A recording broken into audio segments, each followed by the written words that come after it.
मित्रांनो नमस्कार. आज आपण रेटवडी या ठिकाणी आलो आहोत. रेटवडी या ठिकाणी आय ड्रॉपचा एक जबरदस्त असा रिझल्ट आलेला आहे. तो आपण ताईंच्या तोंडून ऐकून घेऊया. ताई नमस्कार. नमस्कार. नाव काय तुमचं? मंदावळा रेटवडी. राहायला कुठे आहे तुम्ही? घाटवस्ती. रेटवडी मध्ये घाटवस्तीमध्ये आहात. तुम्हाला काय त्रास होता? डोळ्यांचा. डोळ्यांचा त्रास होता. हा. म्हणजे डोळ्यांना काय झालं होतं? दिसत नव्हतं. दिसत नव्हतं. हा. म्हणजे किती प्रमाण होतं दिसण्याचं? मग तुम्ही डॉक्टरकडे गेले होते का? हा. चेक केले होतं का? चेक केलं होतं, ऑपरेशन करायचं होतं. ऑपरेशन करायचं होतं. ऑपरेशनला काय भ्या वाटून नाही केलं. भीती वाटत होती? नाव पण दिलं होतं मला कळलं. हा, नाव पण दिलं. नाव दिलं होतं, तुम्हाला हा. भीती वाटली म्हणून केलं नाही. हा. मग हे प्रोडक्ट तुम्हाला कोणी सांगितलं? गणेश. गणेश डुबेंनी सांगितलं. हा. आणि हे प्रोडक्ट वापरल्यानंतर ना तुम्हाला किती दिवसात फरक पडायला सुरुवात झाली? महिना.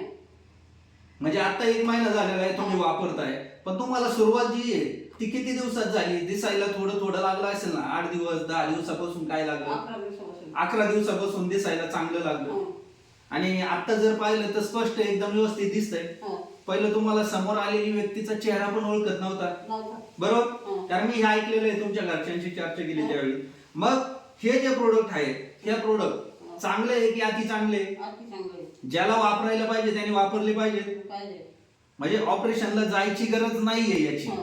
बरोबर आहे? नाही. ऑपरेशनला नाही गेले तरी चालेल, घरच्या घरी बरे होणार आहे. हा.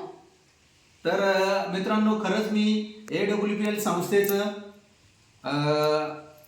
धन्यवाद मानेन, संजीव कुमार सरांचं धन्यवाद मानेन की जिथं सर्वसामान्य व्यक्ती, शेतकरी कुटुंबातील व्यक्ती ज्यांना आज दवाखान्याची भीती वाटतेय, त्यांच्यासाठी घरच्या घरी उपचार करून आज जर पाहिलं आपण, ताईंच्या डोळ्याला मोतीबिंदू झाला होता, तो आपले प्रोडक्ट 1 महिना फक्त यूज केले, त्यांना 50 ते 60% रिझल्ट आला. बरोबर आहे? किती टक्के?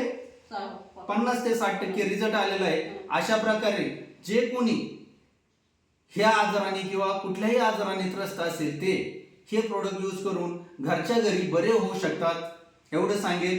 जय हिंद, जय अस्लीपेस, जय जय अस्लीपेस.